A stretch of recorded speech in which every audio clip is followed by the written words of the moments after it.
ഈ നാട്ടിൽ സെലിബ്രിറ്റികൾക്ക് ഒരു നിയമവും സാധാരണക്കാർക്ക് മറ്റൊരു നിയമവും. ഒരു ചെറിയ പെറ്റിക്കേസിൽപ്പെട്ടാൽ പോലും സമൻസും അറസ്റ്റുമായി പോലീസ് രംഗത്തിറങ്ങുമ്പോഴാണ് റാപ്പർ വേടന് മുന്നിൽ നിയമം തലകുനിച്ച് നിൽക്കുന്നത്. എന്താ, വേടനെതിരെ പരാതി നൽകിയത് സ്ത്രീകളല്ലേ? അയാൾക്കെതിരെ ചുമത്തിയത് ബലാത്സംഗ കുറ്റമല്ലേ?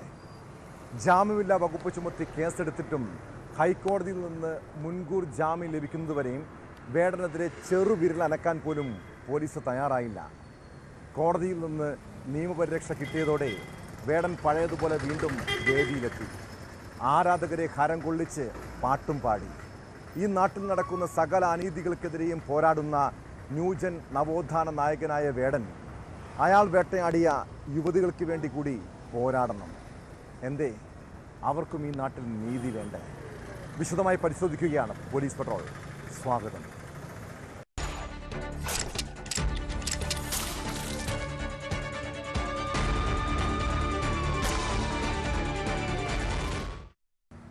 ഒരുപാട് ആളുകൾ വിചാരിക്കുന്നത് വേടൻ എവിടെയോ പോയെന്നാണ്. ഒരു കലാകാരൻ ഒരിക്കലും എവിടെയും പോകില്ല.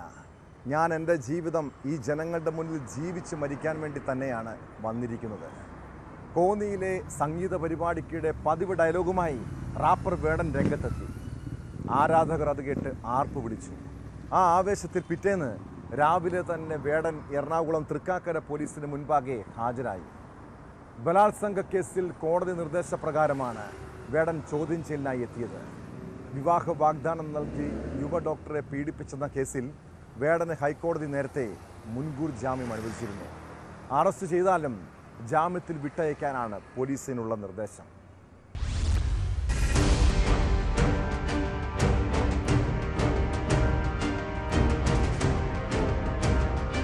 വിവാഹ വാഗ്ദാനം നൽകി ബലാത്സംഗം ചെയ്തെന്ന വേടനെതിരെയുള്ള യുവതിയുടെ പരാതിയിൽ ചോദ്യം ചെയ്യൽ തുടരും.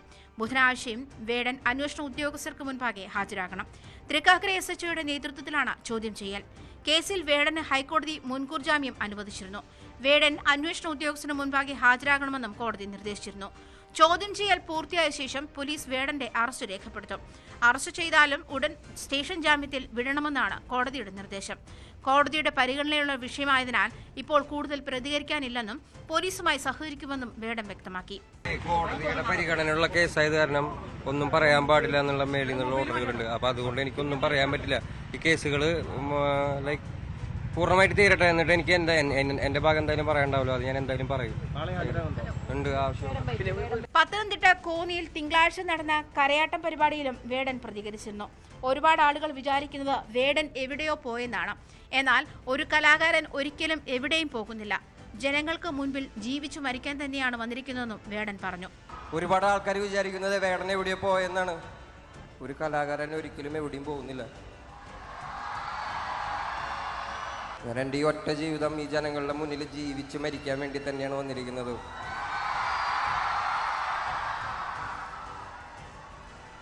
അതിജീവിതയുടെ പരാതിയിൽ തൃക്കാക്കര പോലീസാണ് വേടനെതിരെ കേസ് രജിസ്റ്റർ ചെയ്തിരിക്കുന്നത്. മുൻകൂർ ജാമ്യം നൽകുന്നതിനെ അതിജീവിത കോടതിയിൽ എതിർത്തിരുന്നു. ഹിരൺദാസ് മുരളി എന്ന വേടൻ സെപ്റ്റംബർ 9, 10 ദിവസങ്ങളിൽ അന്വേഷണ ഉദ്യോഗസ്ഥന് മുൻപാകെ ഹാജരാക്കണമെന്ന പ്രധാന വ്യവസ്ഥയോടെയായിരുന്നു ജാമ്യം.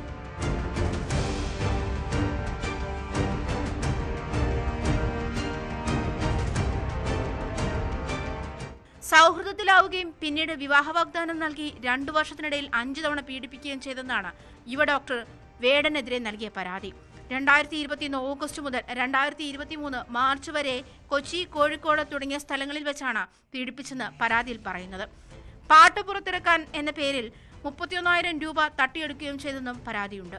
വിവാഹത്തിൽ നിന്ന് വേടൻ പിന്മാറിയത് മാനസികാരോഗ്യം തകർത്തുവെന്നും അതുകൊണ്ടാണ് പരാതി നൽകാൻ വൈകിയതെന്നുമാണ് അതിജീവിതയുടെ അഭിഭാഷക വാദിച്ചത്. എറണാകുളം സെൻട്രൽ പോലീസ് എടുത്ത മറ്റൊരു കേസിലും വേടൻ പ്രതിയാണെങ്കിലും ഈ കേസിലെ പരാതിക്കാരി ഇതുവരെ മൊഴി നൽകാത്തതിനാൽ തുടർ നടപടികൾ വൈകുകയാണ്. ലൈംഗികമായി അതിക്രമിച്ചെന്ന് കാട്ടി സംഗീത ഗവേഷകൻ നൽകിയ പരാതിയിലാണ് കേസ്. ഇതിന്മേലുള്ള മുൻകൂർ ജാമ്യാപേക്ഷ കോടതിയുടെ പരിഗണനയിലാണ്.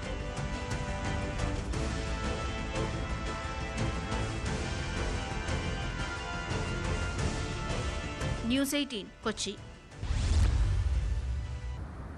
രണ്ടുപേർ തമ്മിൽ പ്രേമിക്കുന്നത് തെറ്റാണോ?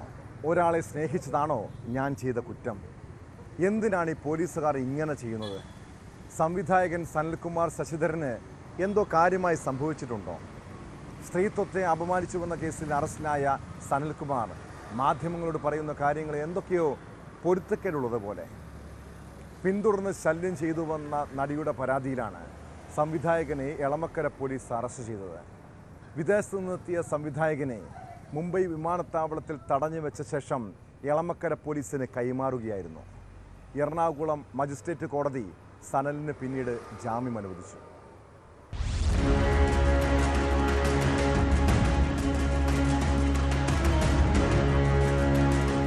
സ്ത്രീത്വത്തെ അപമാനിച്ചുവെന്ന നടിയുടെ പരാതിയിൽ കഴിഞ്ഞ ദിവസമാണ് സംവിധായകൻ സനൽകുമാറിന്റെ അറസ്റ്റ് രേഖപ്പെടുത്തിയത്. മുംബൈ വിമാനത്താവളത്തിൽ നിന്ന് കസ്റ്റഡിയിലെടുത്ത സനൽകുമാറിനെ രാത്രി കൊച്ചിയിലെത്തിച്ചു. രാത്രി തന്നെ മജിസ്ട്രേറ്റ് മുന്നിൽ ഹാജരാക്കുകയും കോടതി ജാമ്യം അനുവദിക്കുകയും ചെയ്തിരുന്നു.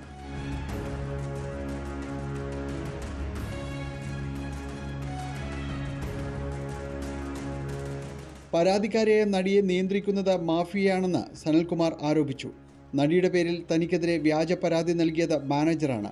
പരാതിയിൽ വസ്തുതയുണ്ടെങ്കിൽ നടി പരസ്യമായി അക്കാര്യം പറയാത്തത് എന്തുകൊണ്ടാണെന്നും സനൽകുമാർ ചോദിക്കുന്നു.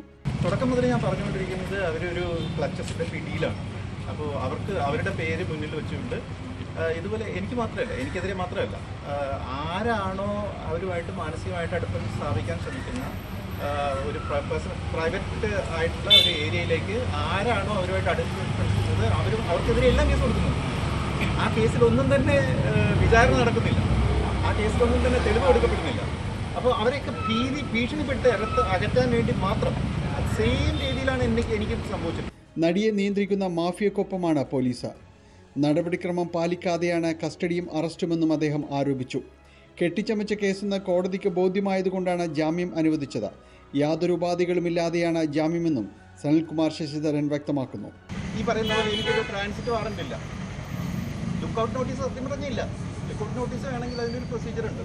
എന്ന് വെച്ച് കഴിഞ്ഞാൽ അറസ്റ്റ് വാറന്റ് വേണം, പിന്നെ ലോങ് പെൻഡിങ് കേസ് ആവണം, ഞാൻ ഒളിച്ചോടിയെന്ന് ഇത് വരണം. ഇതൊന്നും ലുക്കൗട്ട് നോട്ടീസ് ഇല്ല. പക്ഷേ അണ്ടർഗ്രൗണ്ടിലൂടെ ഇവർ ഒരു ഇത് കൊടുക്കുകയാണ് പാസ്പോർട്ട് ഓഫീസിൽ. അപ്പോൾ ഞാൻ ഇവിടെ ബോംബെയിൽ വന്നിറങ്ങുമ്പോൾ എന്നെ പിടിച്ച് തടഞ്ഞു വെക്കും.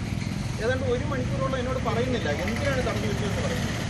പിന്നീടാണ് ഞാൻ അറിയുന്നത് എളമക്കരയിൽ ഒരു ടീം വരുന്നത്. എന്താണ് ടീമെന്ന് ചോദിക്കുമ്പോൾ അതും പറയുന്നില്ല. അപ്പോൾ നിങ്ങളെയൊക്കെ ഞാൻ കോൺടാക്ട് ചെയ്തു. അപ്പോൾ നിങ്ങൾ സത്യം പറഞ്ഞു കഴിഞ്ഞാൽ എൻ്റെ ജീവന് ഞാൻ പത്രക്കാരോടും ഫേസ്ബുക്കിനോടും കടപ്പെട്ടിരിക്കുന്നു എന്ന് സത്യസന്ധമായിട്ട് പറയുകയാണ്. കാരണം ഇത് രണ്ടാമത്തെ തവണയാണ്. 2022 ഇതുപോലെ ആരും അറിയാതെ എന്നെ വന്ന് പിടിച്ചുകൊണ്ട് പോയി കൊന്നുകളയാനുള്ളൊരു ശ്രമം നടന്നു. കഴിഞ്ഞ ജനുവരിയിൽ പ്രമുഖ മലയാളി നടിയെ സോഷ്യൽ മീഡിയയിലൂടെ ശല്യം ചെയ്തതിന് എളമക്കര പോലീസ് സനലിനെതിരെ കേസെടുത്തിരുന്നു. എന്നാൽ പോലീസ് കേസെടുക്കുമ്പോൾ സനൽ അമേരിക്കയിലായിരുന്നു. തുടർന്ന് അദ്ദേഹം ഇന്ത്യയിലെത്തുമ്പോൾ കസ്റ്റഡിയിലെടുക്കുന്നതിനായി പോലീസ് ലുക്കൌട്ട് സർക്കുലർ പുറപ്പെടുവിച്ചു. ഇതിന്റെ തുടർ നടപടിയായാണ് സനൽകുമാറിനെ കഴിഞ്ഞ ദിവസം വിമാനത്താവളത്തിൽ തടഞ്ഞുവെച്ചതും പോലീസിന്റെ തുടർ നടപടികളുണ്ടായതും.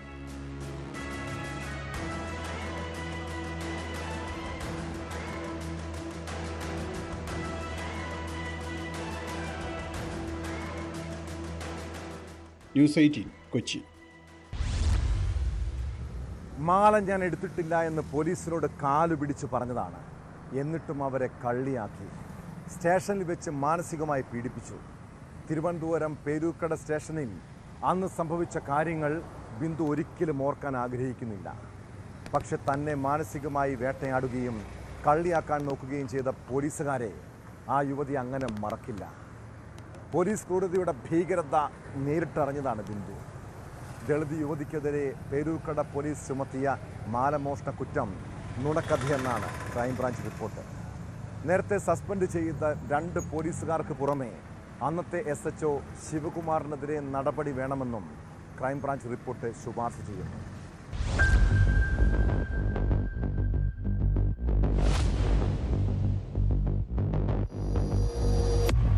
തിരുവനന്തപുരം അമ്പലമുക്ക് സ്വദേശിനി ബിന്ദുവിനെ മോഷണക്കുറ്റം ആരോപിച്ച് പേരൂർക്കട പോലീസ് സ്റ്റേഷനിൽ മാനസികമായി പീഡിപ്പിച്ച സംഭവത്തിലാണ് ക്രൈംബ്രാഞ്ച് റിപ്പോർട്ട്.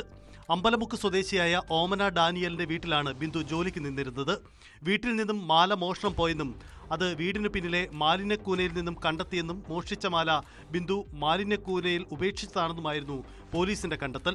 എന്നാൽ ഇത് പോലീസ് ബോധപൂർവം ഉണ്ടാക്കിയ കള്ളക്കഥയാണെന്ന് ക്രൈംബ്രാഞ്ച് അന്വേഷണ റിപ്പോർട്ട് വ്യക്തമാക്കുന്നു. വീട്ടുടമയായ ഓമന ഡാനിയലിന് മറവി പ്രശ്നമുണ്ട്. കാണാതായ മാല ഇവർ വീടിനുള്ളിൽ തന്നെ വെച്ചിരുന്നു. വീട്ടിനുള്ളിലെ സോഫയ്ക്ക് സമീപത്ത് വെച്ച് മാല പിന്നീട് കണ്ടെത്തി. ഇത് മറച്ചുവെച്ചായിരുന്നു പോലീസിന്റെ കള്ളക്കഥ.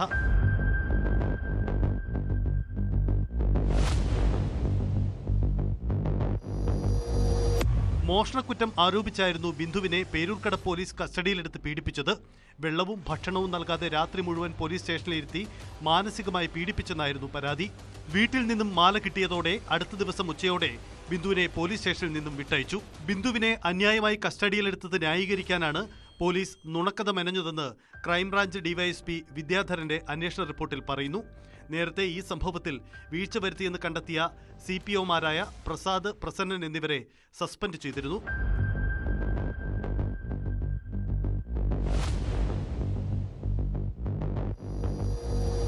ന്യൂസ് 18 തിരുവനന്തപുരം. വീട്ടിൽ ആളില്ലാത്തപ്പോൾ കതക് പൊളിച്ച് അകത്ത് കയറുന്നവരെ പൊതുവെ നമ്മൾ വിളിക്കാറുള്ളത് കവർച്ചക്കാരെന്നോ മോഷ്ടാക്കളെന്നോ ആണ്. എന്നാൽ ചില പോലീസുകാരും ഇപ്പോൾ ആ പണി തുടങ്ങിയിട്ടുണ്ട്. തിരുവനന്തപുരം ധനുവച്ചപുരത്ത് ആളില്ലാത്ത സമയം പോലീസ് വീട് കുത്തിത്തുറന്നതായി പരാതി. ധനുവച്ചപുരം സ്വദേശി ബാബുരാജിൻ്റെ മകനെ തേടിയെത്തിയ പോലീസുകാരാണ് അതിക്രമം കാട്ടിയത്. വീടിനുള്ളിലുണ്ടായിരുന്ന മൊബൈൽ ഫോൺ ഉൾപ്പെടെ ഉദ്യോഗസ്ഥർ എടുത്തതായും പരാതിയിൽ പറയുന്നു. എന്നാൽ ഒരു അടിപിടി കേസിലെ പ്രതിയായ യുവാവിനെ തേടി വീട്ടിലെത്തിയതെന്നാണ് പോലീസിന്റെ വിശദീകരണം.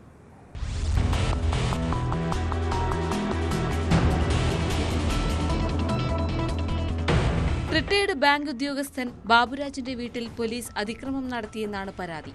വീട്ടിൽ ആളില്ലാതിരുന്ന സമയം അടുക്കളവാതിൽ ചവിട്ടിപ്പൊളിച്ച് അകത്ത് കയറി ബാബുരാജിന്റെ ഭാര്യയുടെ മൊബൈൽ ഫോൺ എടുത്തുകൊണ്ടുപോയെന്നാണ് പരാതി. സംഭവവുമായി ബന്ധപ്പെട്ട് ബാബുരാജ് പറയുന്നത് ഇങ്ങനെയാണ്. കഴിഞ്ഞ 1-ാം തീയതി ബാബുരാജിന്റെ മകൻ ചന്ദ്രബാബു സുഹൃത്തുക്കളുമായി സംസാരിച്ചു നിൽക്കവേ മദ്യപിച്ചെത്തിയയാൾ അസഭ്യം പറയുകയും ബൈക്കിൽ നിന്ന് തള്ളിയിടുകയും ചെയ്തു. ഇരുവരും തമ്മിൽ തർക്കമുണ്ടായി. പരാതിയുടെ അടിസ്ഥാനത്തിൽ പോലീസ് ചന്ദ്രബാബുവിനെതിരെ കേസെടുത്തു. ഇയാളെ അന്വേഷിച്ചെത്തിയ പോലീസ് സംഘമാണ് അതിക്രമം കാട്ടിയതായി പറയുന്നത്.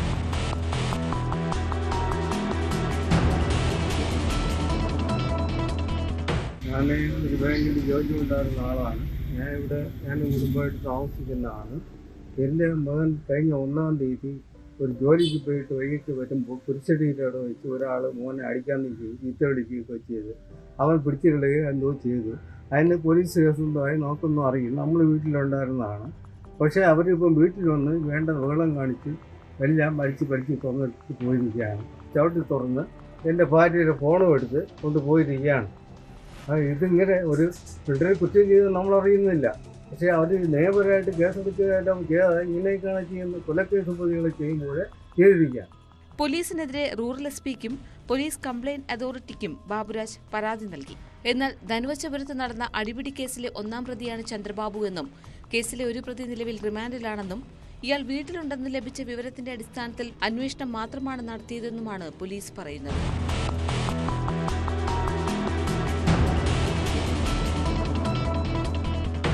ന്യൂസ് 18 തിരുവനന്തപുരം.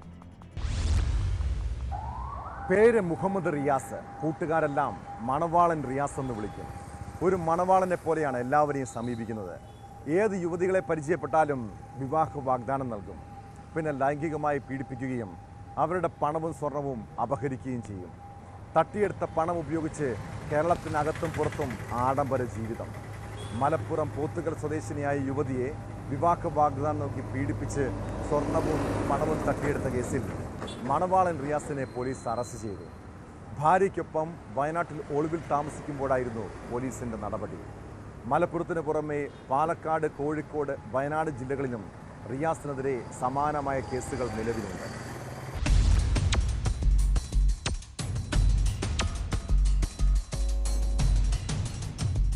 വിവാഹ വാഗ്ദാനം നൽകി ലൈംഗിക പീഡനത്തിനിരയാക്കുകയും സ്വർണവും പണവും കവരുകയും ചെയ്തെന്ന പരാതിയിലാണ് മണവാളൻ റിയാൻസ് എന്നറിയപ്പെടുന്ന മേലാറ്റൂർ എടപ്പറ്റ സ്വദേശി മുഹമ്മദ് റിയാസിനെ അറസ്റ്റ് ചെയ്തത്. പോത്തുകൽ പോലീസിന് ലഭിച്ച പരാതിയുടെ അടിസ്ഥാനത്തിലാണ് അറസ്റ്റ്. വയനാട് പനമരത്ത് ഭാര്യയ്ക്കൊപ്പം ഒളിവിൽ കഴിഞ്ഞു വരവെയാണ് റിയാസിനെ അറസ്റ്റ് ചെയ്തത്. മുജീബ് എന്ന പേരിലും ഇയാൾ അറിയപ്പെടുന്നുണ്ട്. വിധവകളും നിരാലംബരുമായ സ്ത്രീകളാണ് റിയാസിന്റെ തട്ടിപ്പിൽ ഇരയായവരിൽ കൂടുതൽ. ഫോണിലൂടെ പരിചയപ്പെട്ട ശേഷം സ്ത്രീകളെ ലൈംഗികമായി പീഡിപ്പിക്കുകയും പണവും സ്വർണവും കവരുകയും ചെയ്യുന്നതാണ് പ്രതിയുടെ രീതി. തട്ടിയെടുത്ത പണമുപയോഗിച്ച് കേരളത്തിനകത്തും പുറത്തും ആഡംബര ജീവിതം നയിച്ചു വരികയായിരുന്നു റിയാസ്.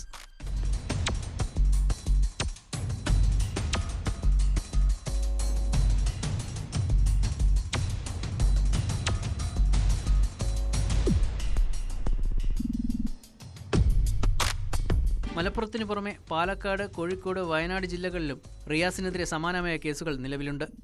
പരാതിയുടെ അടിസ്ഥാനത്തിൽ നിലമ്പൂർ ഡിവൈഎസ്പി സാജു കെ എബ്രഹാമിന്റെ നേതൃത്വത്തിൽ പോത്തുകൽ ഇൻസ്പെക്ടർ CN സുകുമാരനും സംഘവുമാണ് പ്രതിയെ അറസ്റ്റ് ചെയ്തത്. SI മനോജ് KS, CPOമാരായ അബ്ദുൾ നാസർ, ശ്രീകാന്ത് എടക്കര, സാബിർ അലി, സക്കീർ ഹുസൈൻ മാമ്പുയിൽ, CPOമാരായ ഷാഫി, മരുത, ഷൈനി എന്നിവരും അന്വേഷണ സംഘത്തിലുണ്ടായിരുന്നു.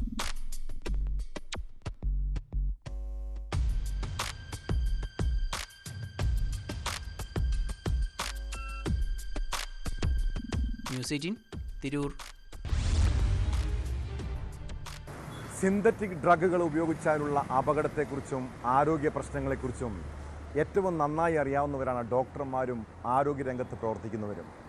എന്നാൽ ഇക്കാലത്ത് ഡോക്ടർമാർക്കിടയിൽ ലഹരി ഉപയോഗം വർദ്ധിക്കുകയാണ്. ഒട്ടേറെ പേരാണിപ്പോൾ മയക്കുമരുന്ന് കേസുകളിൽ പിടിക്കപ്പെടുന്നത്. കൊച്ചിയിലെ ഒരു യുവ ഡോക്ടർ MDMAയുമായി പിടിയിലായതാണ് ഒടുവിലത്തെ സംഭവം. പറവൂർ വടക്കേക്കര സ്വദേശി അംജദ് അഹ്സാനെ കൊച്ചി സിറ്റി ഡാൻസ് ഓഫ് സ്ക്വാഡാണ് കസ്റ്റഡിയിലെടുത്തത്. ഉപയോഗിക്കാനായി കൊണ്ടുവന്ന MDMA ആണിതെന്നാണ് പ്രതിയുടെ മൊഴി. ഇയാൾക്ക് ലഹരി എത്തിച്ചയാളെ കേന്ദ്രീകരിച്ചും മറ്റാർക്കെങ്കിലും ഇത് കൈമാറിയിട്ടുണ്ടോ എന്നും അന്വേഷിക്കുന്നുണ്ട്. കഴിഞ്ഞ ദിവസം പാലക്കാട് നിന്ന് കഞ്ചാവുമായി ഒരു അഭിഭാഷകനും പിടിയിലായിരുന്നു.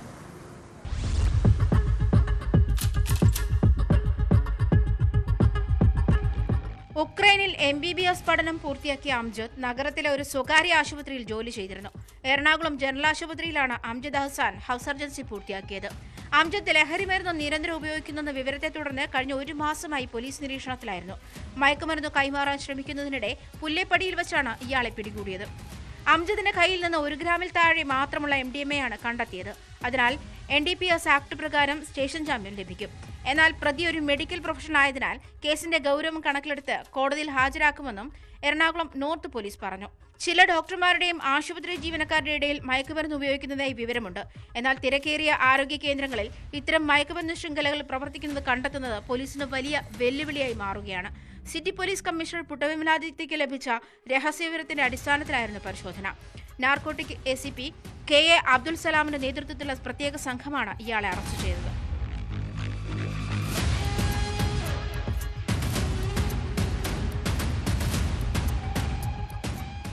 അതേസമയം 1/2 കിലോ കഞ്ചാവുമായി കഴിഞ്ഞ ദിവസം അഭിഭാഷകനെ പോലീസ് അറസ്റ്റ് ചെയ്തിരുന്നു. പാലക്കാട് ജില്ലാ കോടതിയിൽ പ്രാക്ടീസ് ചെയ്യുന്ന അഭിഭാഷകൻ ശ്രീജിത്തിനെയാണ് പുതുനഗരം പോലീസ് അറസ്റ്റ് ചെയ്തത്. ഓപ്പറേഷൻ ഡി ഹണ്ടിന്റെ ഭാഗമായി ഞായറാഴ്ച സംസ്ഥാന വ്യാപകമായി നടത്തിയ സ്പെഷ്യൽ ഡ്രൈവിൽ 49 പേരാണ് അറസ്റ്റിലായത്. മയക്കുമരുന്ന് വിൽപ്പനയിൽ ഏർപ്പെടുന്നതായി സംശയിക്കപ്പെടുന്ന 1567 പേരെ പരിശോധനയ്ക്ക് വിധേയരാക്കി. വിവിധ തരത്തിലുള്ള നിരോധിത മയക്കുമരുന്ന് കൈവശം വെച്ചതിന് 46 കേസുകൾ രജിസ്റ്റർ ചെയ്തിട്ടുണ്ട്.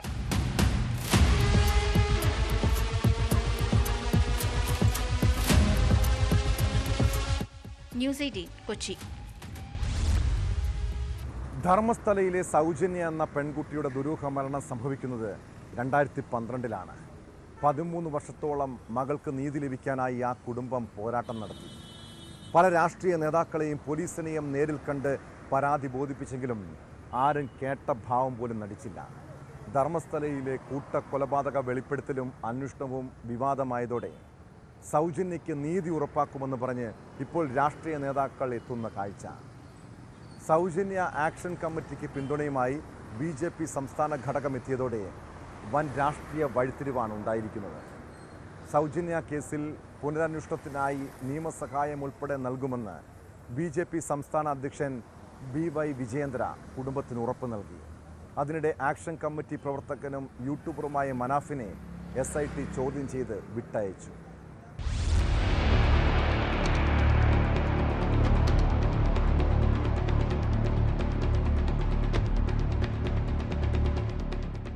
ധർമ്മസ്ഥലയിൽ വൻ രാഷ്ട്രീയ വഴിത്തിരിവ്. സൗജന്യ ആക്ഷൻ കമ്മിറ്റിക്ക് പിന്തുണയുമായി BJP സംസ്ഥാന അധ്യക്ഷൻ BY വിജയേന്ദ്ര സൗജന്യയുടെ വീട് സന്ദർശിച്ചു. കഴിഞ്ഞ ദിവസമാണ് ബലാത്സംഗത്തിനിരയായി അതിക്രൂരമായി കൊല ചെയ്യപ്പെട്ട സൗജന്യയുടെ വീട്ടിൽ വിജയേന്ദ്ര സന്ദർശനം നടത്തിയത്. 2012 ഒക്ടോബറിലാണ് സൗജന്യ കൊല്ലപ്പെടുന്നത്.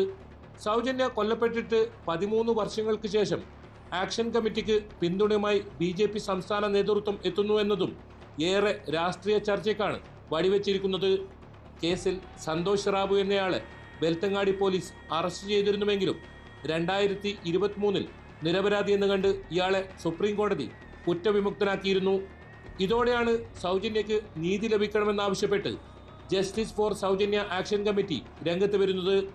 നിയമസഭയിൽ ഉൾപ്പെടെ BJP MLA-മാരാണ് ആക്ഷൻ കമ്മിറ്റിക്കെതിരെ ഗുരുതര ആരോപണവുമായി രംഗത്തെത്തിയിരുന്നത്. തീവ്രവാദ സംഘടനകളിൽ നിന്നുൾപ്പെടെ വിദേശ ഫണ്ട് ആക്ഷൻ കമ്മിറ്റിക്ക് ലഭിച്ചിട്ടുണ്ടെന്നായിരുന്നു ആരോപണം. ഒരു ഘട്ടത്തിൽ SIT അന്വേഷണം പോലും അട്ടിമറിക്കുന്ന രീതിയിലായിരുന്നു BJP-യുടെ ഇടപെടൽ. ഇതിനിടയിലാണ് നിലപാടിൽ മലക്കം മറിച്ചിലെന്നതും ശ്രദ്ധേയമാണ്.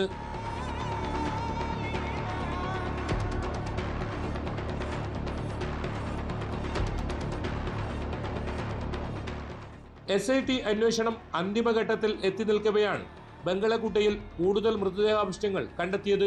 സൗജന്യയുടെ അമ്മയുടെ സഹോദരൻ ചൂണ്ടിക്കാട്ടിയ സ്ഥലത്ത് നിന്നാണ് ഇവ കണ്ടെത്തിയത്. ഇതേ ഇടത്തു നിന്നാണ് മുൻ ശുചീകരണ തൊഴിലാളിയും നിലവിൽ ജുഡീഷ്യൽ കസ്റ്റഡിയിലുമുള്ള ചിന്നയ്യ തെളിവിനായി തലയോട്ടി ഹാജരാക്കിയത്. ഇതുമായി ബന്ധപ്പെട്ട മഹസർ ഉൾപ്പെടെയുള്ള നടപടിക്രമങ്ങൾക്കിടയിലാണ് പുതിയ സംഭവവികാസമുണ്ടായത്. നിലവിൽ ഈ പ്രദേശം കനത്ത പോലീസ് സുരക്ഷയിലാണ്. ഇവിടം കേന്ദ്രീകരിച്ച് വിശദമായ പരിശോധന നടത്തുമെന്നാണ് ലഭിക്കുന്ന വിവരം. ഒന്നാം ഘട്ടത്തിൽ നടത്തിയ തിരച്ചിലിൽ കണ്ടെത്തിയ മൃതദേഹാവശിഷ്ടങ്ങളുടെ ഫോറൻസിക് പരിശോധനാ ഫലവും SITക്ക് ലഭിച്ചിട്ടുണ്ട്. എന്നാൽ ഇതിന്റെ വിശദാംശങ്ങൾ പുറത്തുവിടാൻ SIT തയ്യാറായിട്ടില്ല. പോയിന്റ് 6, 11A എന്നിവിടങ്ങളിൽ നിന്നാണ് മനുഷ്യന്റെ പൂർണ്ണ അസ്ഥികൂടങ്ങളും നിരവധി അസ്ഥികളും കണ്ടെത്തിയിരുന്നത്.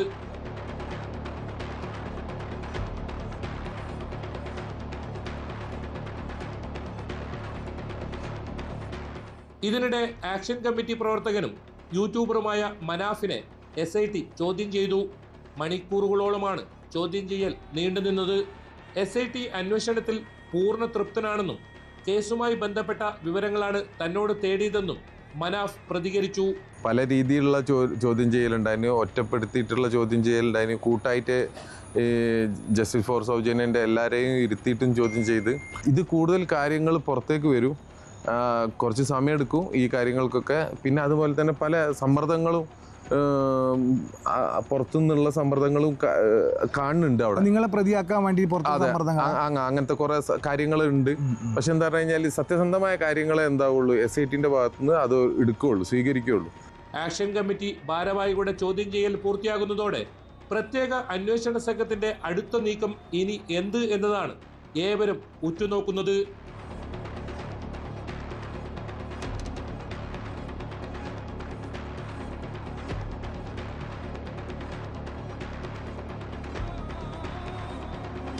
ന്യൂസ് 18 ധർമ്മസ്ഥല. കോഴിക്കോട് വെസ്റ്റ് ഹില്ലിൽ നിന്ന് 6 വർഷം മുൻപ് കാണാതായ വിജിലിന് എന്താണ് സംഭവിച്ചത്? യുവാവ് ദുരൂഹ സാഹചര്യത്തിൽ മരിച്ചെന്നും മൃതദേഹം സുഹൃത്തുക്കൾ ചേർന്ന് കുഴിച്ചു മൂടിയെന്നും നാളുകൾക്ക് ശേഷമുള്ള വെളിപ്പെടുത്തൽ. ആ കേസിൻ്റെ അന്വേഷണത്തിലാണ് വിജിൽ അമിതമായ ലഹരി ഉപയോഗം കാരണം മരിച്ചതാണെന്നും സംഭവം പുറത്തറിയാതിരിക്കാൻ മൃതദേഹം മറവ് ചെയ്തെന്നും കണ്ടെത്തിയത്. വിജിലിൻ്റെ മൃതദേഹത്തിനായി പോലീസിൻ്റെ തിരച്ചിൽ തുടരുകയാണ്. മൃതദേഹം ചവിട്ടി താഴ്ത്തിയതായി പ്രതികൾ ചൂണ്ടിക്കാട്ടിയ സ്ഥലത്തേക്ക് എത്തിപ്പെടാനുള്ള വഴി നിർമ്മാണം അവസാന ഘട്ടത്തിലാണ്. കൂടുതൽ മണ്ണുമാന്തി യന്ത്രങ്ങൾ ഉപയോഗിച്ച് വീണ്ടും തിരച്ചിൽ നടത്താനാണ് തീരുമാനം.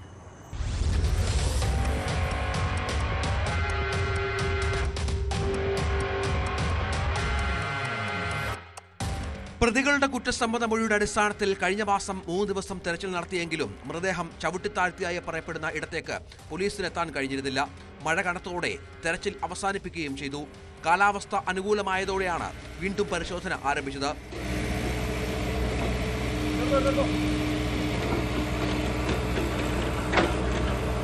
മൃതദേഹം ഉള്ളതായി കരുതുന്നിടത്തേക്ക് ഇപ്പോഴും മണ്ണുമാന്തി യന്ത്രങ്ങൾക്ക് എത്താൻ കഴിയുന്നില്ല.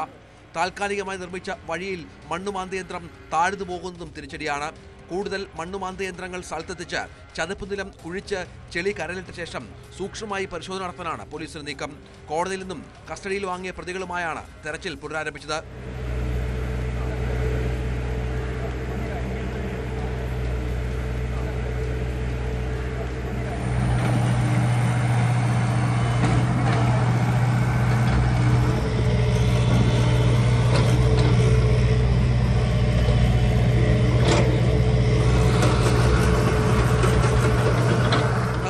AM Premlal, Elathur inspector KR Ranjith എന്നിവരുടെ നേതൃത്വത്തിലായിരുന്നു നടപടികൾ.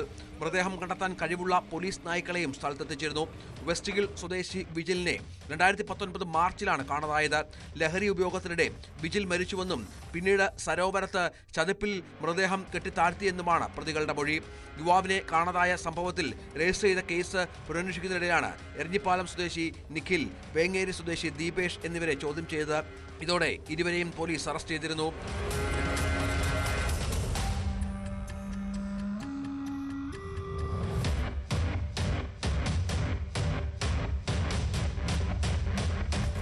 ന്യൂസ് 18 കോഴിക്കോട്. ബുള്ളറ്റിൽ കറങ്ങി നടന്ന് ലഹരി വിൽപ്പന, അതിനായി സംസ്ഥാനത്തെമ്പാടും സോളോ ട്രിപ്പ്. സോഷ്യൽ മീഡിയയിൽ നിരവധി ഫോളോവേഴ്സുമുണ്ട്. അങ്ങനെയാണ് കണ്ണൂർ പയ്യന്നൂരിലെ നിഖില എന്ന യുവതിക്ക് ബുള്ളറ്റ് ലേഡി എന്ന പേര് വീണത്. നിരവധി ലഹരി കേസുകളിൽ പ്രതിയായ യുവതി പോലീസിൻ്റെയും എക്സൈസിൻ്റെയും നോട്ടപ്പുള്ളിയാണ്. തുടർച്ചയായി മയക്കുമരുന്ന് കേസുകളിൽ പ്രതിയായതോടെ നിഖിലയ്ക്ക് എക്സൈസിൻ്റെ കത്രിക പൂട്ട്.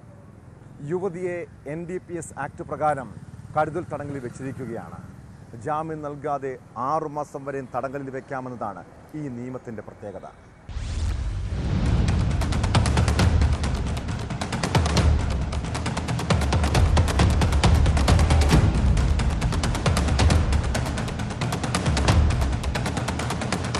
ലഹരിമരുന്നു കടത്തും വിൽപ്പനയും സ്ഥിരം തൊഴിലാക്കിയ പയ്യന്നൂർ മുല്ലക്കോട് സ്വദേശിനി നിഖില ബുള്ളറ്റ് ലേഡി എന്നാണ് അറിയപ്പെടുന്നത്. NDPS ആക്ട് പ്രകാരമാണ് ഈ 30-കാരിയെ എക്സൈസ് അറസ്റ്റ് ചെയ്തത്. ഈ നിയമപ്രകാരം പ്രതിയെ 6 മാസം തടങ്കലിൽ വെക്കാം.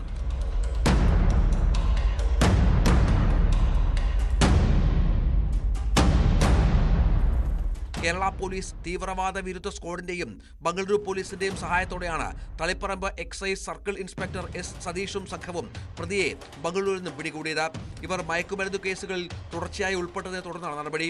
കണ്ണൂർ ജില്ലയിൽ ആദ്യമായാണ് ഒരു വനിത ഈ നിയമപ്രകാരം അറസ്റ്റിലാകുന്നത്.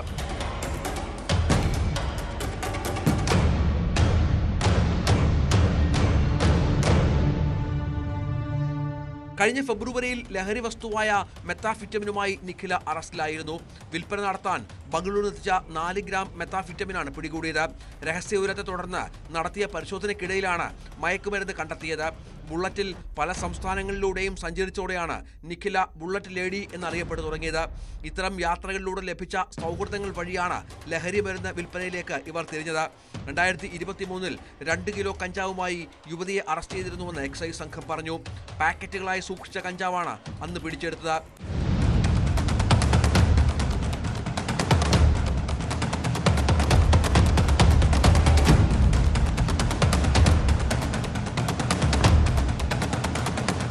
ന്യൂസ് 18 കണ്ണൂർ. കാസർഗോഡ് പിലിക്കോട് നാട്ടുകാരുടെ ഉറക്കം കെടുത്തിയ അജ്ഞാതൻ്റെ വിളയാട്ടം. ഇരുട്ടിൻ്റെ മറവിൽ വീടിൻ്റെ വാതിലിൽ മുട്ടിയും ടാപ്പ് തുറന്നുവിട്ടും നാട്ടുകാരിൽ ഭീതി സൃഷ്ടിക്കുകയാണ് അജ്ഞാതനായ വ്യക്തി. രാത്രി 12 മണിക്കും 3 മണിക്കും ഇടയിലാണ് ഇയാൾ എത്തുന്നത്. അർദ്ധരാത്രിക്ക് ശേഷം വീടിൻ്റെ വാതിലിൽ മുട്ടി വീട്ടുകാർ ഉണരുമ്പോൾ സ്ഥലം വിടും. കുട്ടികൾ ഉൾപ്പെടെ ആശങ്കയിലായതോടെ ചെറു സംഘങ്ങളായി തിരിഞ്ഞ് രാത്രി നിരീക്ഷണം ആരംഭിച്ചിരിക്കുകയാണ് പ്രദേശവാസികൾ. സംഭവത്തിൽ ചന്ദേര പോലീസിനും പരാതി നൽകിയിട്ടുണ്ട്.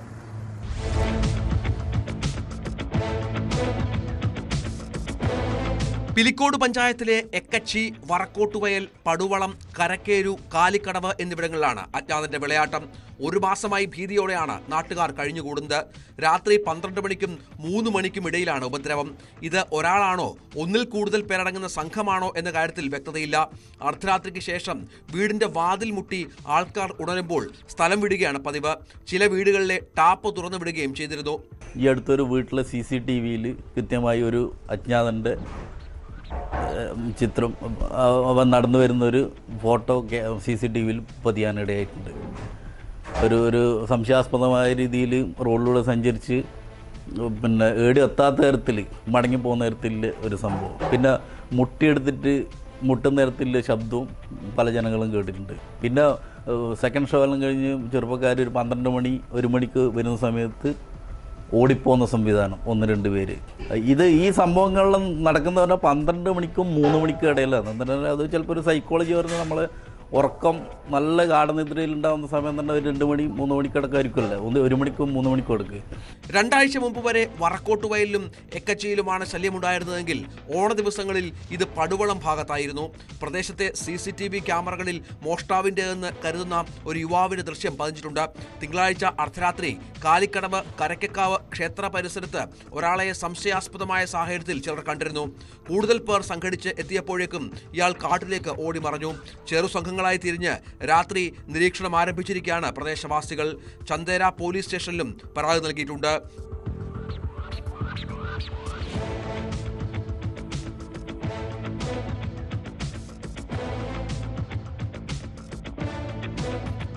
ന്യൂസ് 18 പീലിക്കോട്. മദ്യപിച്ച് ലക്കുകെട്ട് കഴിഞ്ഞാൽ പരസ്പരം തെറിവിളി, പിന്നെ നാട്ടുകാർക്ക് നേരെയുള്ള അസഭ്യവർഷം. തിരുവനന്തപുരം പനമോട്ടുകുണത്തെ നാട്ടുകാർ ഇത് സഹിക്കാൻ തുടങ്ങിയിട്ട് കുറേ നാളുകളായി. കഴിഞ്ഞ ദിവസം മദ്യപ സംഘം 3 പേരെ കുത്തി പരിക്കേൽപ്പിച്ചിട്ടുണ്ട്. സംഭവത്തിന് ശേഷം ഒളിവിൽ പോയ 4 പേർ പിടിയിലായിട്ടുണ്ട്. 1-ാം പ്രതിയായ സഞ്ജയും ഇയാളുടെ അമ്മയും അടക്കം 4 പേരെയാണ് പോലീസ് അറസ്റ്റ് ചെയ്തത്. ഒളിവിലുള്ള ഒരാൾക്ക് വേണ്ടി അന്വേഷണം ഊർജിതമാണ്.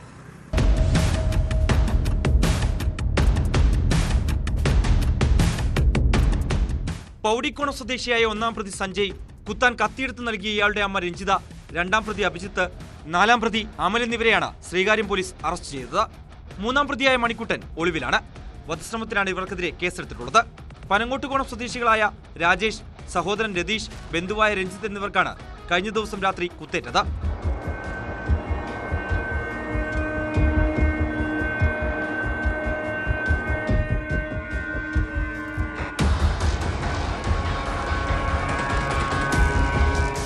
സഞ്ജയും സംഘവും മദ്യപിച്ച ശേഷം വീടിന് മുന്നിൽ പരസ്പരം ചീത്ത വിളിച്ചിരുന്നു.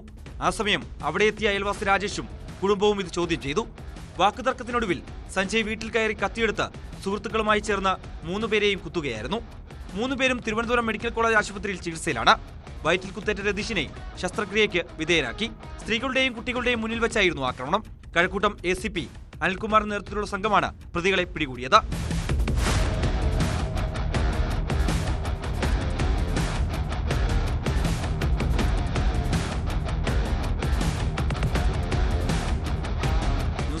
ശ്രീകാര്യം. സോഫ്റ്റ്വെയർ മേഖലയിൽ ഉന്നത വിദ്യാഭ്യാസം നേടി പിന്നീട് സൗദി അറേബ്യയിൽ മർച്ചന്റ് നേവിയിൽ ജോലി. ലക്ഷങ്ങൾ ശമ്പളമുള്ള ജോലി ലഭിച്ചതോടെ കൊല്ലം നിലമേൽ സ്വദേശി മുഹമ്മദ് സമീർ ആഡംബര ജീവിതത്തിലേക്ക് വഴിമാറി. എന്നാൽ കോവിഡ് സമയത്ത് ജോലി നഷ്ടപ്പെട്ട് നാട്ടിലെത്തിയെങ്കിലും അയാളുടെ ജീവിതശൈലിയിൽ മാറ്റമൊന്നും ഉണ്ടായില്ല. ഇങ്ങനെ ആഡംബര ജീവിതത്തിന് സമീർ കണ്ടെത്തിയ എളുപ്പ വഴിയായിരുന്നു കവർച്ച. കൊല്ലം നിലമേലിൽ ബാങ്കിനുള്ളിൽ കവർച്ചാശ്രമം നടത്തിയ പ്രതിയെ തേടിയുള്ള അന്വേഷണത്തിലാണ് സമീറിൻ്റെ കഥ പുറംലോകം അറിയുന്നത്. ATM കവർച്ചയായിരുന്നു തൻ്റെ ലക്ഷ്യമെന്നും പിന്നീടാണ് ബാങ്ക് കവർച്ചാശ്രമമായി മാറിയതെന്നും മോഷ്ടാവ് മൊഴി നൽകിയിട്ടുണ്ട്.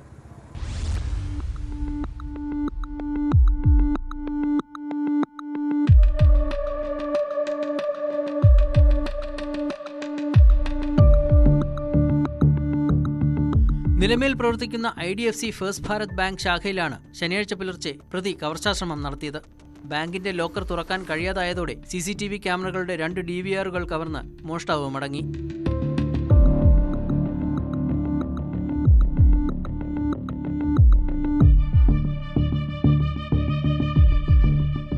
ചടയമംഗലം പോലീസിന് ലഭിച്ച CCTV ദൃശ്യങ്ങളുടെ അടിസ്ഥാനത്തിൽ മോഷണം നടന്ന സമയം MC റോഡ് വഴി പോയ 100 കണക്കിന് വാഹനങ്ങൾ പരിശോധിച്ചു.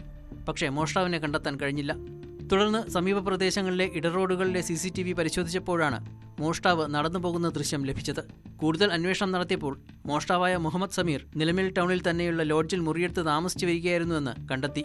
തുടർന്ന് തിങ്കളാഴ്ച രാത്രിയോടെ പ്രതിയെ ചടയമംഗലം പോലീസ് പിടികൂടി. 500 മീറ്റർ ഡിസ്റ്റൻസിലായിട്ട് ഒരു ലോഡ്ജ് ഉള്ളതായിട്ട് മനസ്സിലായി. അവിടെ അധികം അതിഥി തൊഴിലാളികളാണ് താമസിക്കുന്നത്. അവിടെ ഒരു മലയാളി ഉള്ളതായിട്ട് വിവരം ലഭിച്ചു. അപ്പോൾ അവിടെ ചെന്ന് പരിശോധിച്ചപ്പോഴും അവിടെ അങ്ങനെ ഒരാൾ നിലവിലില്ലായിരുന്നു. പിന്നീട് നമ്മൾ മുന്നോട്ട് അന്വേഷിച്ചപ്പോഴാണ് ഇങ്ങനെ ഒരാൾ ഇടയ്ക്ക് വന്നു പോകുന്നതായിട്ടും പലപ്പോഴും ഇവിടെ താമസിക്കുന്നതായിട്ടും വിവരം ലഭിച്ചു. അപ്പം തന്നെ അയാൾ വെരിഫൈ ചെയ്തപ്പോൾ ഏകദേശം ആളിനെ പറ്റി ഏകദേശം ധാരണ കിട്ടി. അപ്പോൾ പെട്ടെന്ന് തന്നെ നമ്മൾ പുതിയ കസ്റ്റഡിയിൽ എടുത്ത് ചോദിക്കുമ്പോൾ തന്നെ കുറ്റസമ്മതം നടത്തുകയാണ് ചെയ്തത്. ആൾ ഒരു അത്യാവശ്യം ടെക്നിക്കൽ കാര്യങ്ങൾ അറിയാവുന്ന ഒരാളാണ്. അയാൾ മർച്ചന്റ് നേവിയിൽ നേരത്തെ ഉദ്യോഗസ്ഥനായിരുന്നു. ജോലിയിൽ നിന്ന് പിരിച്ചുവിട്ടതാണ്. പിന്നീട് വീട്ടുകാരുമായിട്ട് പിണങ്ങി ഒറ്റയ്ക്ക് താമസിക്കുന്ന ആളാണ്. അപ്പോൾ അദ്ദേഹത്തിന് ടെക്നിക്കലായിട്ടുള്ള കാര്യങ്ങൾ അത്യാവശ്യം ഇൻട്രസ്റ്റ് ഉള്ള ആളാണ്. അതുപോലെ ഈ സൈറിനെ പറ്റിയും ടെക്നിക്കൽ സിസ്റ്റത്തെ പറ്റിയ കാര്യങ്ങൾ അറിയാം. അതുകൊണ്ടാണ് ആദ്യം തന്നെ അയാളത് ബ്രേക്ക് ചെയ്തത്. മോഷ്ടാവിനെ കൂടുതൽ ചോദ്യം ചെയ്തതിൽ നിന്നാണ് ബാങ്ക് കവർച്ചയിലേക്ക് നയിച്ച കാരണങ്ങൾ പോലീസിന് മനസ്സിലായത്. ആദ്യം ATM കവർച്ച നടത്താനാണ് ആലോചിച്ചത്. ഇതിനായി യൂട്യൂബ് വീഡിയോകളും സിനിമകളും കണ്ടിരുന്നു. പിന്നീടാണ് ബാങ്ക് കവർച്ച നടത്താൻ തീരുമാനിച്ചതെന്നും പ്രതി പറഞ്ഞു. ബാങ്കിൽ നിന്ന് വൈദ്യുതി എടുത്ത് കട്ടർ ഉപയോഗിച്ചാണ് ഷട്ടറും വാതിലും പൊളിച്ച് അകത്ത് കടന്നത്. സോഫ്റ്റ്വെയർ മേഖലയിൽ ഉന്നത വിദ്യാഭ്യാസമുള്ള സമീർ സൗദി അറേബ്യയിൽ മെർച്ചന്റ് നേവിയിൽ ജോലി ചെയ്തിരുന്നു.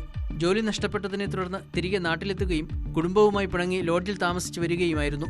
ആഡംബര ജീവിതം നയിക്കുന്നതിന് വേണ്ടിയാണ് മോഷണത്തിനിറങ്ങിയതെന്നും പണം മോഷ്ടിച്ച് മണാലിയിലേക്ക് കടക്കാനായിരുന്നു പദ്ധതിയെന്നും പ്രതി പോലീസിനോട് വെളിപ്പെടുത്തി.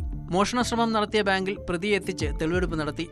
ലോഡ്ജ് മുറിയിൽ നടന്ന തെളിവെടുപ്പിൽ മോഷണത്തിന് ഉപയോഗിച്ച കട്ടറും 2 DVRകളും കണ്ടെത്തി. കോടതിയിൽ ഹാജരാക്കിയ പ്രതിയെ റിമാൻഡ് ചെയ്തു.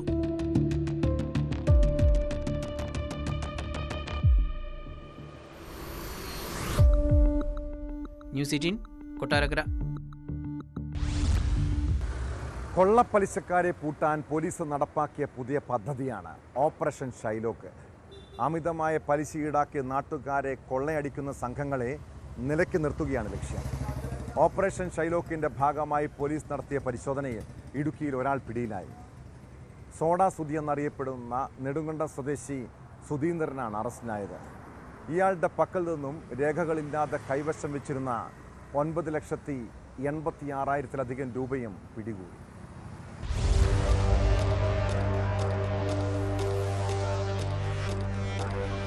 വട്ടിപ്പലിശക്കാരെ പൂട്ടാനായി പോലീസിന്റെ നേതൃത്വത്തിൽ സംസ്ഥാന വ്യാപകമായി നടക്കുന്ന ഓപ്പറേഷൻ ഷൈലോക്കിന്റെ ഭാഗമായാണ് നെടുങ്കണ്ടത്തും പരിശോധന നടന്നത്. അറസ്റ്റിലായ സുധീന്ദ്രന്റെ പക്കൽ നിന്ന് 9,86,800 രൂപ, 3 ചെക്കുകൾ, ഒപ്പിട്ട് വാങ്ങിയ മുദ്രപത്രങ്ങൾ, പണം നൽകിയതിന് ഈടായി വാങ്ങിയ ആധാരങ്ങൾ, വാഹനങ്ങളുടെ RC ബുക്ക് എന്നിവ കണ്ടെടുത്തു.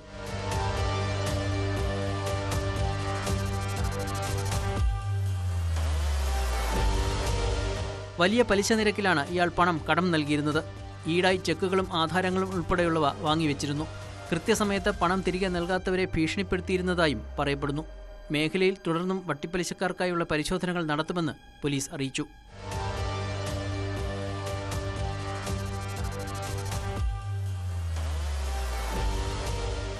ന്യൂസ് 18 ഇടുക്കി. പ്രായം വെറും 19, തൊഴിൽ കഞ്ചാവ് കച്ചവടം. കോട്ടയം പനച്ചിക്കാട് സ്വദേശി അഫ്സല് ആൾ നിസ്സാരക്കാരനല്ല.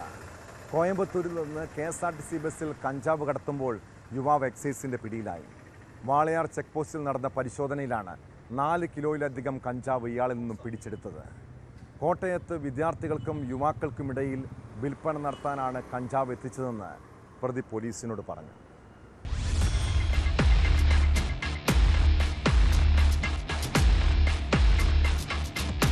കോയമ്പത്തൂർ തൃശൂർ KSRTC ബസ്സിൽ നിന്നും കഞ്ചാവുമായി കോട്ടയം പനച്ചിക്കാട് സ്വദേശി 19 വയസ്സുകാരൻ അഫ്സലാണ് പിടിയിലായത്. വാളയാർ ചെക്ക് പോസ്റ്റിൽ എക്സൈസ് സർക്കിൾ ഇൻസ്പെക്ടർ P. രമേശിന്റെ നിർദ്ദേശപ്രകാരം എക്സൈസ് ഇൻസ്പെക്ടർ പ്രേമാനന്ദകുമാറും സംഘവുമാണ് പരിശോധന നടത്തിയത്. അഫ്സലിൽ നിന്നും 4 കിലോ 120 ഗ്രാം കഞ്ചാവ് കണ്ടെത്തി.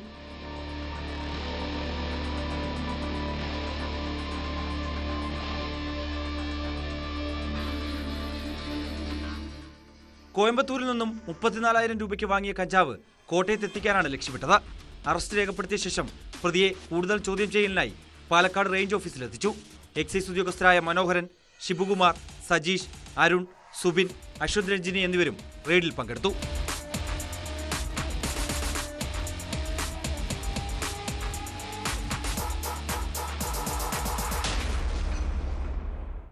ന്യൂസ് 18 പാലക്കാട്.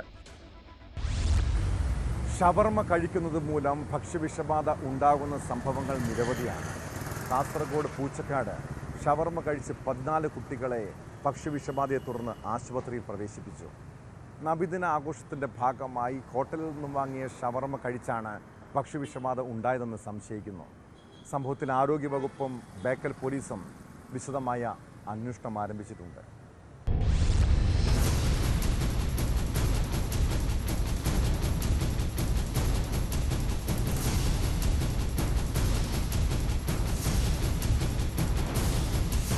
പള്ളിക്കര പൂച്ചക്കാട് കഴിഞ്ഞ ദിവസം രാത്രി സംഘടിപ്പിച്ച നബിദിന ആഘോഷ പരിപാടിയിൽ ഭക്ഷണം വിളമ്പിയിരുന്നു. പള്ളി പരിസരത്ത് പാചകം ചെയ്ത ഭക്ഷണം തികയാതെ വന്നതോടെ ബാക്കിയുള്ളവർക്ക് തൊട്ടടുത്തുള്ള ഹോട്ടലിൽ നിന്നും ഷവർമ വാങ്ങി നൽകി. ഇത് കഴിച്ചവർക്കാണ് ശാരീരിക അസ്വാസ്ഥ്യമുണ്ടായത്.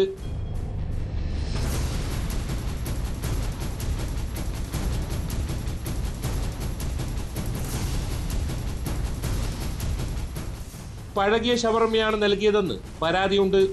വീട്ടിൽ ഭക്ഷണം കഴിക്കാൻ പോകാത്തതുകൊണ്ട് അവിടെ നിന്ന് ഒരു 15 ഷവർമ കൊണ്ടുവന്നു. അത് കഴിച്ച പിന്നെ അവർക്ക് ഛർദിയും വയറുവേദനയും തലവേദനയും എല്ലാം ഉണ്ടായി. അങ്ങനെ ഞങ്ങളപ്പോൾ തന്നെ പോലീസിനെ വിളിച്ച് പോലീസ് വന്നിട്ട് നോക്കുമ്പോൾ അത് പഴകിയ ഒരു സാധനമാണ്. എല്ലാവർക്കും അവിടെ കൂടിയ ആൾക്കെല്ലാം അറിയാതെ ഒരു 5-6 ദിവസം പഴക്കമുള്ള സാധനമുള്ളത്. പോലീസുകാരും അതിൻ്റെ സ്മെല്ല് ഇതെല്ലാം കണ്ട് പറഞ്ഞിട്ടായിട്ട് അതിൻ്റെ ആ നാട്ടിലെ ജനങ്ങൾക്ക് എല്ലാവർക്കും അറിയാം പഴകിയ സാധനം എന്നുള്ളത്. അതുകൂടാണ്ട് അവർ തന്നെ ഹോട്ടലുടമ തന്നെ പറഞ്ഞ് അത് പഴകിയത് 4-5 ദിവസത്തെ ആയിപ്പോയി, സോറി എന്നാണ് അവർ പറയുന്നത്. ഞങ്ങൾ കുട്ടികളെ കൊണ്ട് ഇവിടെ വന്ന് അവശ നിലയിലായ കുട്ടികളെ കാഞ്ഞങ്ങാട് സ്വകാര്യ ആശുപത്രിയിൽ പ്രവേശിപ്പിച്ചു. ആരുടെയും നില ഗുരുതരമല്ല. സംഭവത്തിൽ ആരോഗ്യവകുപ്പും ബേക്കൽ പോലീസും വിശദമായ അന്വേഷണം ആരംഭിച്ചു.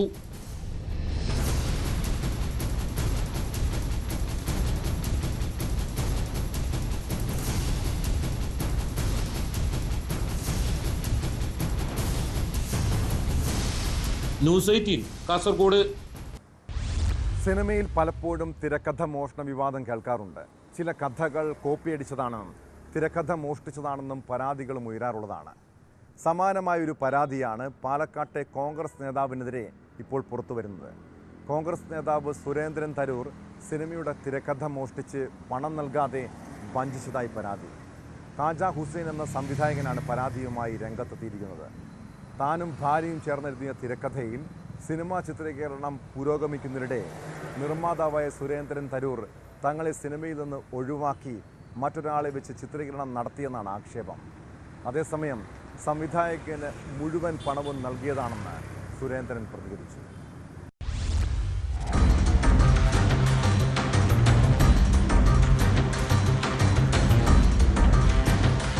സ്വപ്നങ്ങൾ വിൽക്കുന്ന ചന്ദ്രനഗർ എന്ന സിനിമയെ ചൊല്ലിയാണ് കോൺഗ്രസ് നേതാവ് സുരേന്ദ്രൻ തരൂരിനെതിരെ പരാതിയുമായി സംവിധായകൻ കാജ ഹുസൈൻ രംഗത്ത് വന്നിരിക്കുന്നത്. കാജ ഹുസൈനും ഭാര്യ മോനിഷയും ചേർന്ന് എഴുതിയതാണ് സിനിമയുടെ തിരക്കഥ. ശേഷം ചിത്രീകരണം ആരംഭിച്ചപ്പോൾ കോ പ്രൊഡ്യൂസറായിരുന്നു കോൺഗ്രസ് നേതാവ് സുരേന്ദ്രൻ തരൂർ. തുടർന്ന് സിനിമയ്ക്ക് വേണ്ട മുഴുവൻ പണവും താൻ നൽകാമെന്ന് പറയുകയും ചിത്രീകരണം പുരോഗമിക്കുന്നതിനിടെ കാജ ഹുസൈനെയും മറ്റ് നിരവധി സാങ്കേതിക പ്രവർത്തകരെ മാറ്റി പുതിയ ആളുകളെ വെച്ച് സിനിമ ചിത്രീകരിക്കുകയും ചെയ്തു എന്നാണ് പരാതി. സിനിമയുടെ ചിത്രീകരണം തുടങ്ങി 16 ദിവസം എൻ്റെ നിയന്ത്രണത്തിലും എൻ്റെ ബാനറിലുമാണ് ആ സിനിമയുടെ ചിത്രീകരണം. ആദ്യത്തെ 5 ദിവസം കഴിഞ്ഞതിന് ശേഷമാണ് പുള്ളി നമ്മുടെ സിനിമയിലേക്ക് കമ്മിറ്റ് ആകുന്നത്. അതുവരെ ഉണ്ടായ എല്ലാ ചെലവും തരാമെന്ന് പറഞ്ഞുകൊണ്ടാണ് പുള്ളി നമ്മുടെ സിനിമയിൽ പോലീസിൽ ഏറ്റെടുത്തിട്ടുള്ളത്. നിലവിൽ 16 ദിവസം ചിത്രീകരണം തുടങ്ങിയപ്പോൾ എൻ്റെ ഡയറക്ഷനിൽ പോയ അതേ സബ്ജക്റ്റ് എന്നെ ഒഴിവാക്കിക്കൊണ്ട് എനിക്ക് തരാനുള്ള ഒരു പണവും അതിൻ്റെ ഇതുവരെ ഉണ്ടായിട്ടുള്ള നഷ്ടങ്ങളും ഒന്നും തരാതെ എന്നെ അവരെ സംഘം ചേർന്ന് ഒരു റൂമിൽ കൂട്ടിയിട്ട് ഭീഷണിപ്പെടുത്തി അതിന് ശേഷമാണ് എന്നെ അവിടെ നിന്ന് ഇറക്കി വിടുന്നത്. തിരക്കഥ ഉപയോഗിച്ചതിന് പണം നൽകാമെന്ന് പറഞ്ഞെങ്കിലും പണം നൽകിയില്ലെന്നും ഒരു മുറിയിൽ പൂട്ടിയിട്ട് നിർബന്ധിച്ച് മുദ്രപത്രങ്ങളിൽ ഒപ്പിടിച്ചതായും കാജ ഹുസൈൻ പറയുന്നു. ഹുസൈൻ ഒരു SDPI പ്രവർത്തകനാണ്. ഒരു നിരവധി കേസുകളിലൊക്കെ പ്രതിയാണ്. പുള്ളിയാണ് ഇതിൻ്റെ പ്രൊഡക്ഷൻ കൺട്രോളർ എന്ന് പറഞ്ഞ് വന്നിട്ടുള്ളത്. അപ്പോൾ നമുക്ക് മുന്നോട്ട് പോകാൻ വേറെ വഴികളില്ല. കാരണം അവരോട് പറഞ്ഞ് ഇത് തിരിച്ച് മേടിച്ചു തരാനോ ഒന്നും അവർക്കാർക്കും കഴിയുന്നില്ല എന്ന് തോന്നിയത് കൊണ്ടാണ് ഞാൻ ഇതുപോലെ പത്രസമ്മേളനം വിളിച്ച് ഈ ചാനലിന് മുമ്പിലേക്ക് വന്നിരിക്കുന്നത്. കോടതിയെ സമീപിച്ചിട്ടുണ്ട്. കോടതിയോടും നിയമങ്ങളോടും അതേമാതിരി പരിധി പോലീസ് സ്റ്റേഷനോ എല്ലാവരോടും എനിക്ക് പറയാനുള്ളത് സാധാരണക്കാരുടെ ജീവിതമാർഗ്ഗമാണ്. എന്നെ പോലുള്ള സാധാരണക്കാരുടെ ജീവിതമാർഗ്ഗമാണ് പണം ബന്ധപ്പെട്ട് സംബന്ധിച്ച് പണക്കാർക്ക് വേണ്ടി മാത്രം നിയമങ്ങൾ ഉറച്ചുകൊടുക്കുകയാണ്. സാധാരണക്കാരർക്ക് വേണ്ടിയും പ്രവർത്തിക്കണമെന്നും കൂടി ഇതിനോടൊപ്പം അപേക്ഷിക്കുകയാണ്.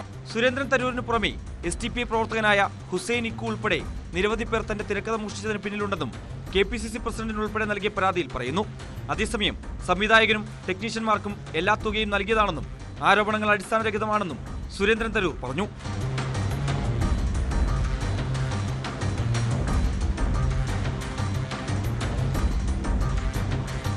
ന്യൂസ് 18 പാലക്കാട്.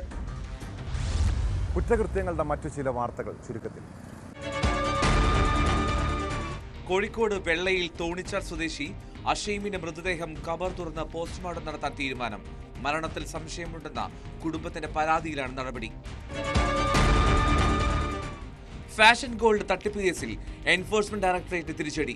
കള്ളപ്പണ ഇടപാട് കേസിൽ മുസ്ലിം ലീഗ് നേതാവും മഞ്ചേശ്വരം മുൻ MLA-യുമായ MC കമറുദ്ദീന് ഹൈക്കോടതി സിംഗിൾ ബെഞ്ച് ഉപാധികളോടെ ജാമ്യം നൽകി. പാലക്കാട് തൃത്താലയിൽ അനധികൃത എഴുത്തു ലോട്ടറി നടത്തിയ ഒരാൾ പിടിയിൽ. പിടിയിലായത് ആനക്കര ഭാഗ്യ ലോട്ടറി ഏജൻസി നടത്തിപ്പുകാരൻ എടപ്പാൾ സ്വദേശി പ്രസാദ്. കണ്ണൂരിൽ പ്രായപൂർത്തിയാകാത്ത പെൺകുട്ടിയെ പീഡിപ്പിച്ച യുവാവ് അറസ്റ്റിൽ. അറസ്റ്റിലായത് പുന്നാട് പുറപ്പാറ സ്വദേശി PP ഷാനിഫ്. കുട്ടിക്കാലം മുതൽ മാതാപിതാക്കൾ തമ്മിലുള്ള വഴക്കും പ്രശ്നങ്ങളും നേരിൽ കണ്ടാണ് അവൾ വളർന്നത്. മകൾ 9ാം ക്ലാസ്സിൽ പഠിക്കുന്ന സമയത്ത് അച്ഛനും അമ്മയും വേർപിരിഞ്ഞു. പിന്നെ അച്ഛൻ്റെ വീട്ടുകാർക്കൊപ്പമായിരുന്നു ആ പെൺകുട്ടിയുടെ താമസം. കൗമാരപ്രായം, 10ാം ക്ലാസ്സിൽ പഠനം. പല പ്രശ്നങ്ങളും നേരിട്ടപ്പോൾ സങ്കടം കേൾക്കാൻ അമ്മ കൂടെയില്ലാത്തതിൻ്റെ വിഷമം അവൾക്കുണ്ടായിരുന്നു. വയനാട് പുൽപ്പള്ളിയിലെ കനിഷ്ക എന്ന പെൺകുട്ടിയെ സ്കൂളിൽ പോകുന്ന സമയം ഒരു ഓട്ടോ ഡ്രൈവർ പതിവായി ശല്യം ചെയ്തതോടെ ഈ വർഷം സ്കൂൾ മാറ്റി. അതും അവളെ മാനസികമായി തളർത്തി. കഴിഞ്ഞ ദിവസം നാട്ടിൽ ഓണാഘോഷത്തിനൊക്കെ സജീവമായിരുന്നെങ്കിലും പിന്നെ ആ പെൺകുട്ടിയെ കാണാനില്ലെന്ന വിവരമാണ് നാട്ടുകാർ അറിഞ്ഞത്. അന്വേഷിച്ചപ്പോൾ സമീപത്തുള്ള പറമ്പിൽ തൂങ്ങി മരിച്ച നിലയിൽ കനിഷ്കയെ കണ്ടെത്തുന്നു. എന്തായിരിക്കും അവൾക്ക് സംഭവിച്ചത്? ആ പെൺകുട്ടി ആത്മഹത്യ ചെയ്തതിൻ്റെ കാരണം ഇപ്പോഴും വ്യക്തമല്ല. അവളെ കേൾക്കാനും വിഷമങ്ങൾ പങ്കുവെക്കാനും ആരെങ്കിലും ഉണ്ടായിരുന്നെങ്കിൽ കനിഷ്ക ജീവനൊടുക്കില്ലായിരുന്നു. ഓരോ മാതാപിതാക്കളും തിരിച്ചറിയേണ്ടതാണ് ഈ 15-കാരിയുടെ ജീവിത കഥ. ഇതോടെ പോലീസ് പട്രോൾ പൂർണ്ണമാകുന്നു. നമസ്കാരം.